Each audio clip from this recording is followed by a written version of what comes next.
Yeah, that's All fine. right, listen. Ladies and gentlemen, while I got introduced, let me introduce my guest today, Anthony Pompliano. A round of applause, please. All right. Pomp, I think we took the best seats in the house. This is the nicest lighting. We're going to have a little bit of fun today.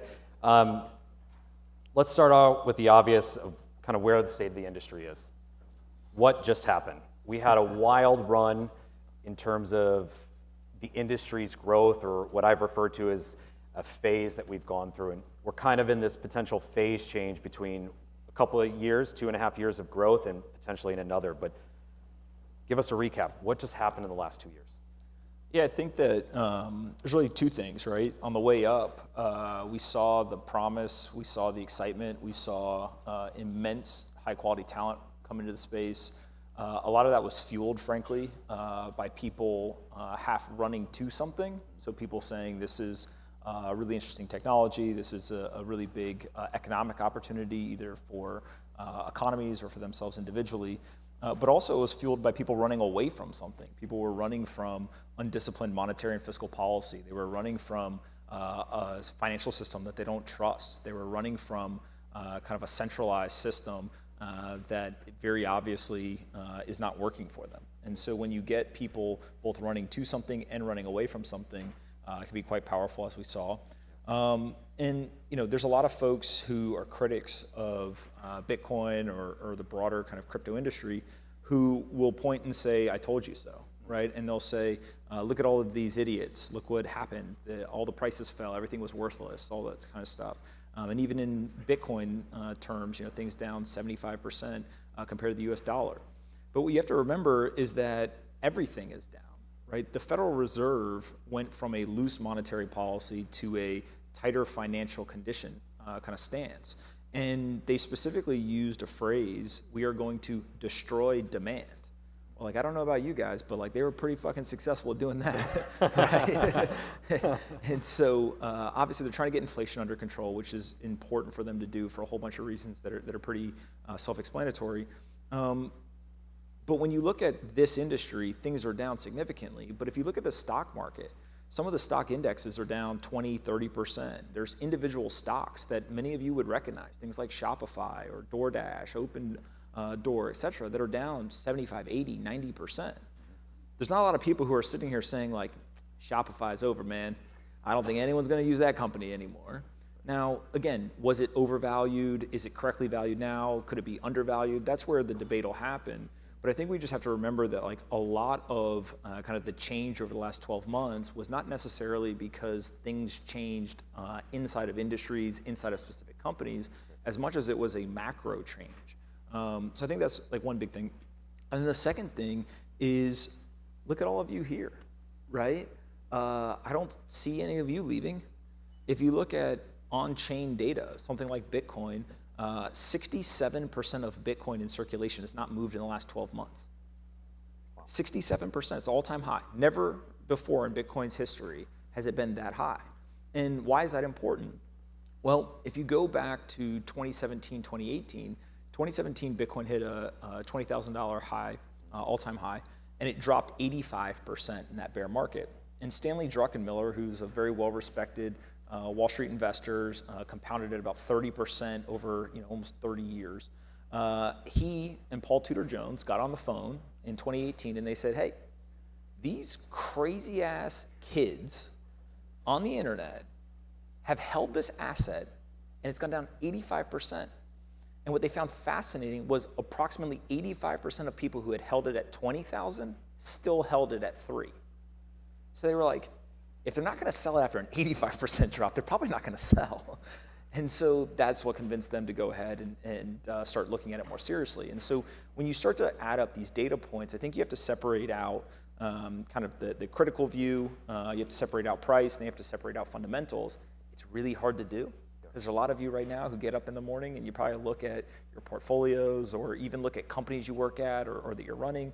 You're like, man, this shit sucks. Just remember that this too shall pass. And I think the longer that you've been around, the more that you kind of realize now's actually the best time because this is where a lot of the opportunities will be captured. And so speaking on Bitcoin, so 67% you said hasn't moved.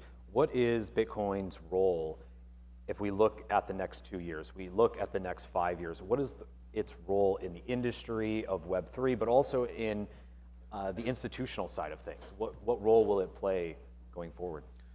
Yeah, you have to remember, Bitcoin is the largest asset, obviously, in the industry. It's the one that has the longest time frame or kind of existence. It's the most liquid, but also it has the most brand awareness, right? And so when you add these things up, what you have to think about is Bitcoin is the entry point for most people. Now, some people now are starting to come in through NFTs or other types of things. But when you look at Bitcoin, there was a study done, I think it was by Grayscale, that said 87% of Bitcoiners hold some other asset, whether that's a stable coin, whether that's an NFT or whatever.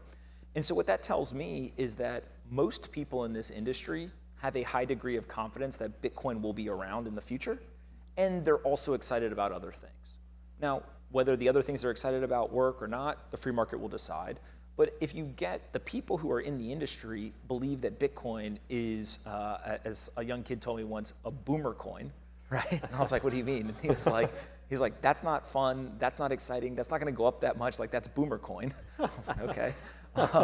But like, actually in some way, like that's a huge advantage, because when the institutions show up, they don't wanna press as far out on the innovation curve as possible. They don't wanna take on as much risk as possible. Bitcoin's compound annual growth rate is, depending on the day and price, sits somewhere between like 75 and 150% during bull and bear cycles now. Name another asset that's done that for a decade. The compound annual growth rate of that asset is off the charts. And so if a hedge fund on Wall Street had simply just bought Bitcoin and sat on their hands for a decade, they've been the best performing hedge fund. So when you see that, what you realize is that institutions want to come into the space, and what they're going to look for is actually safety, right? It's a little different. A lot of individuals that come into the space, they're looking for risk. How do I take as much risk as possible? And they got to kind of touch the stove a couple times, and they realize, maybe I don't want to take as much risk as possible. Maybe I want to find something else. But institutions don't think that way. They're not thinking how high can this stuff go. What they're thinking about is what risks do I need to underwrite? How do I allocate to the space? And then how do I protect against that downside risk? And I think that's why Bitcoin continues to be an asset where the institutions look first. You got brand awareness, you got safety, you got a long time horizon, and ultimately I think it's a positive for whatever part of the industry you're interested in to get people involved. So would you say that this is kind of that institutional moment for both institutions and also, again, Web3, that we're going to start to see more institutions get active in this industry? We talked to a lot of traditional finance companies yesterday, talked a lot about the industry and why they've gotten in certain ways, but in your opinion, is this that moment that institutions will really start to begin to grow their portfolio, to start to diversify, start to look at asset allocations around digital assets? Yeah, I mean, this whole meme of like the institutions are coming is wrong. Like they're already here, they've been here, right? In 2018, some of my partners and I, we raised capital from public pension funds, from hospital systems, endowments, foundations, all kinds of these different institutional type investors. And now they were very forward thinking at the time, right? And they kind of saw what the opportunity was. But if you fast forward, that was 2018. 4 years later, Fidelity yesterday just announced trading of Bitcoin and Ethereum, I think. Yep. Right? Yep. One person was excited about that. One person. All right. So like if Fidelity does that, well, guess what? Every other asset manager is going to have to do that. Right? And one of the secrets is that back in the 90s, not that many people in here probably remember that, but there's a couple I see that might. Every company was a business, and then there was this kind of corner known as the internet companies. And it was really cool and sexy to start an internet company. And people will tell the story that they left their corporate job to go join an internet company, and their parents or their grandparents or their family friend was like, don't do this, you're gonna ruin your career. Right.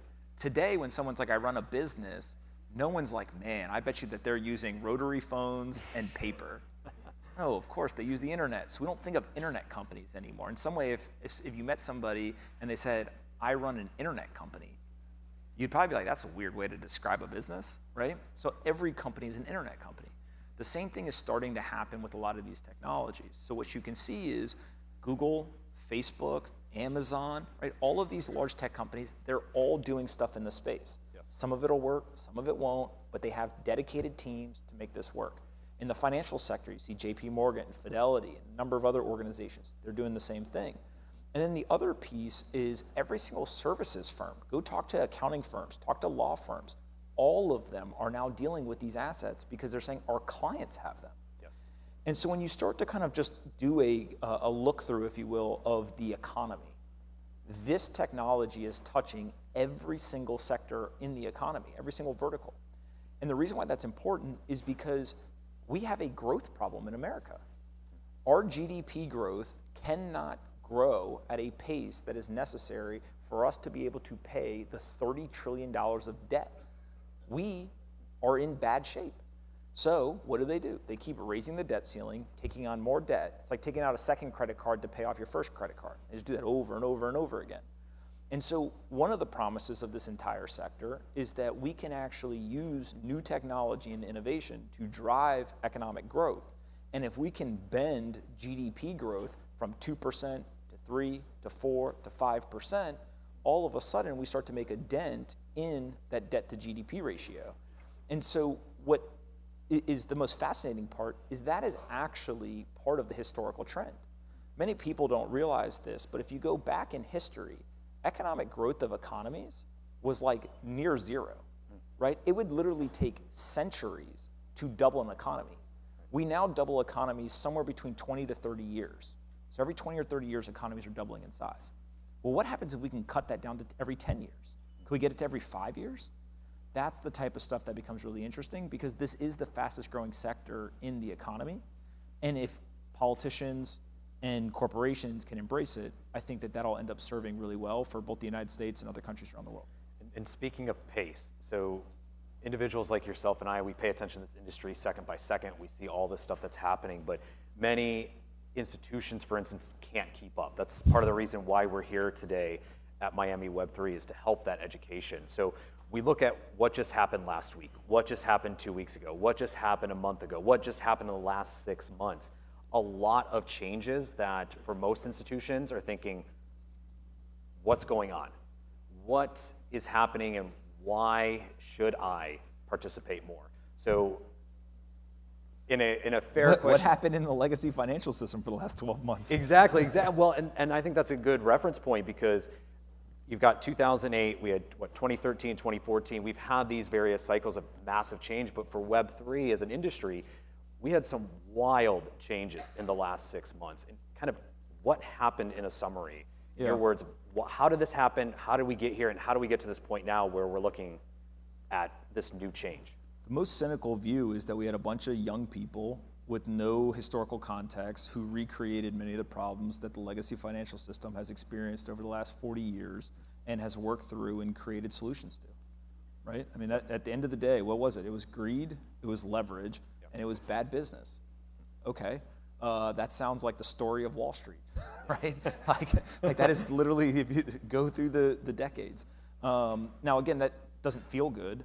It doesn't mean that we should embrace that or somehow look at that as like a positive, but understanding that a lot of the problems in this industry were from bad decision making, leverage, and greed. Okay, that doesn't mean that technology doesn't work. That doesn't mean people aren't going to adopt the assets. Instead, what it means is that actually this is the freest market that any economy in the world can interact with.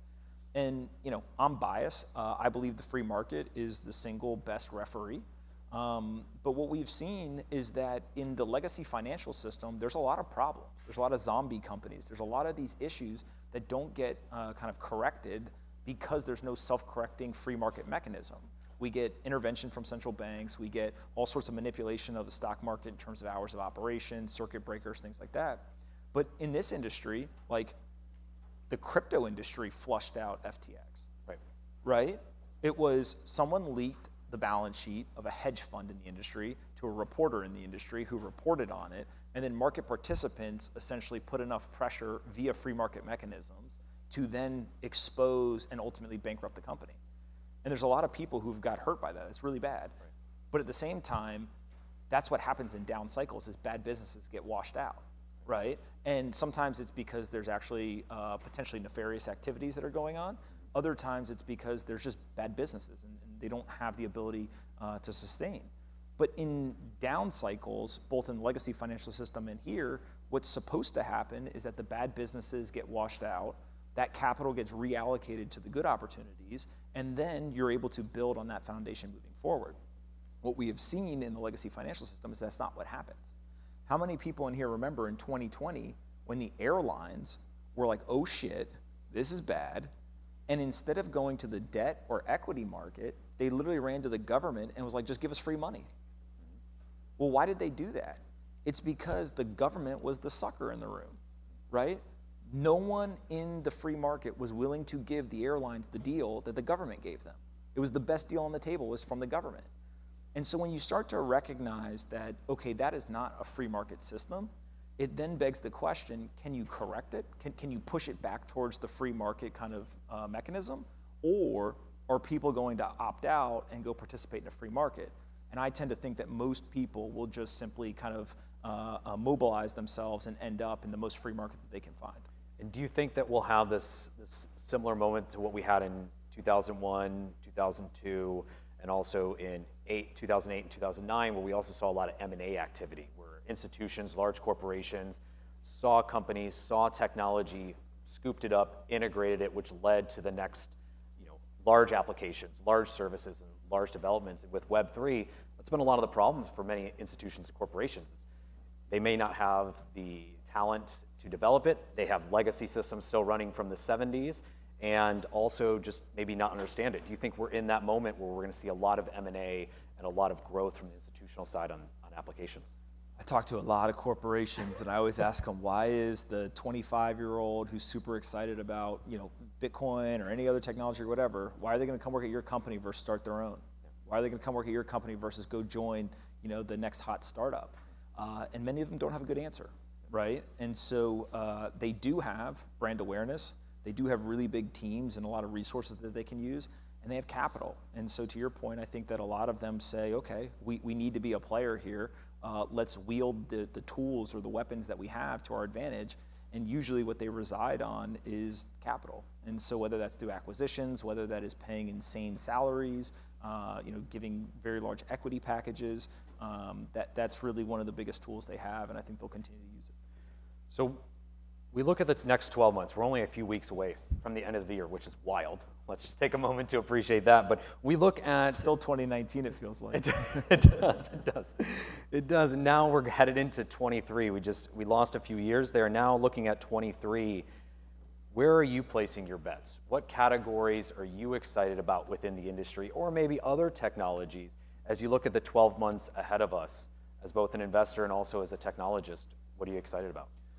Yeah, I'll caveat this with I'm super risk averse, which sounds insane to most of the Wall Street folks. But I've always said that Bitcoin, in my opinion, is the most risky thing that is in the portfolio of a traditional investor. They look at it as kind of a 1 or 2% allocation. Hey, maybe the crazy people on the internet are right, and I don't want to miss out, and I kind of want to have fun with my friends if it goes up. But if I lose it, I'm not really going to be that mad. It's 1%, whatever. When you look in the crypto industry more broadly, most of the people who are working on NFTs or some smart contract stuff or whatever, they'll point at Bitcoin and boomer coin, right? It's like whatever. And so that's actually kind of where I want to live, is I want to be taking more risk than the really conservative people, but I want to be taking less risk than the really risky people. And so pretty much for me, I just buy Bitcoin, and then on top of that, I do a lot of private investing. And so if you think of kind of the highest asymmetry and kind of the best risk reward, in my opinion, is just to continue to invest in companies where usually they are somewhat insulated from price movements of individual assets. And it's more so kind of a macro bet. As long as this industry survives, these companies are run by good founders, and they're kind of built in a sustainable way, then they'll be successful. And last question, we're sitting here in the great city of Miami, who's welcomed us, welcomed our conference. All of us have traveled here to spend time together. In my time here, I've been asked a similar question that we spoke about backstage time and time again, is with the recent events in the industry, the last few weeks, the last few months, can Miami still be Miami? Can Miami still be the hub of Web3? And will the city be reshaped because the industry went through some changes as well? No. I mean, like, if you think about it, how many of you came here and you had to take off a winter coat when you got off the plane because you came from somewhere that was cold? I hate the cold. I'm not leaving, right?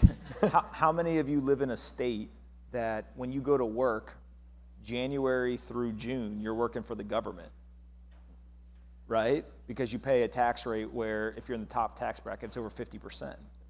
Like, you start to put this stuff together. It's the weather, it's the taxes, it's all these things. But I don't even think that's why people move here, right? I think those are like nice to haves. I think really the reason why people move here is for the people. And one of the things that you'll find is if you all walk out of this hotel and you go walk down the street, it feels like all the benefits of America at the same time with all of the great parts of other parts of the world, right? And the joke in Miami is that English is not the native language, which is, some people love, some people don't like that. Right. I tend to think, though, that it has become this melting pot. And we were talking to someone backstage, and they were saying that Miami is the second largest home in America behind New York for French people. It's the second largest home in America for Italians. And then obviously you have kind of Miami being the capital of Latin America, right? And kind of the joke there. And so when you look at this, it's people ultimately, I believe, want three things. They want a place where they feel safe. They want a place where they feel like their government wants them to be successful. And they want a place where they feel like there is true economic mobility, that if they do the right things and they work hard, they can ultimately grow a life of wealth. And there's no guarantee of that. And I think that in Miami, one of the things I love is that any time that there is even the hint of an idea, of a socialist idea, there's a bunch of people say, nope, I've seen this playbook, we do not want that. Like, that is not going to happen here. And so when you just say to yourself, like, what is America? America is a democratic, capitalistic society. And I think that there's a lot of people who really want to embrace that. And a good portion of those people are still moving to Miami. And there we go. Well said. Well said. So Suarez is going to take that and clip it on, like, run that as an ad. He told me to ask you, so there you go. But no, all jokes aside, Pomp, very big thank you. Really appreciate you joining us today. And before we head off stage, any parting words? Again, we are in this change, this phase change of the industry of Web3. A lot of things are very shaky, as you said. People are waking up in the morning, probably questioning. People are probably getting a lot of questions from the family. Why are you leaving? A good corporate job to go into this industry, et cetera. Any parting words of wisdom or any kind of encouragement as we look at this change and decide to continue on in this industry? I've been saying this for a long time, but I think one aspect during the good times that gets lost is that, like, it's all of your responsibility, each and every single one of you. Like, what did you do to help push this forward? Some of you are great at software. Go build software. Some of you are great at marketing. Go do marketing. Some of you are great at legal and regulatory stuff. Go do that. But, like, whatever your unique skill set is, whatever you're personally interested in, I think you have to ask yourself, like, what am I doing personally to push this forward? And the beauty of a decentralized, kind of uncoordinated system is that if every single person just does the thing that they're good at doing, the overall system ends up getting pushed forward and benefiting. And we've seen that with Bitcoin in a very unique way. And I think that the rest of the industry is starting to figure that out as well, of just like, what can you do and how much or how often can you do it? And if you just take that as personal responsibility, I tend to think that the whole will be better off for it. One supporter out there. All right, perfect. Anthony Pompliano, thank you very, very much. Thank you.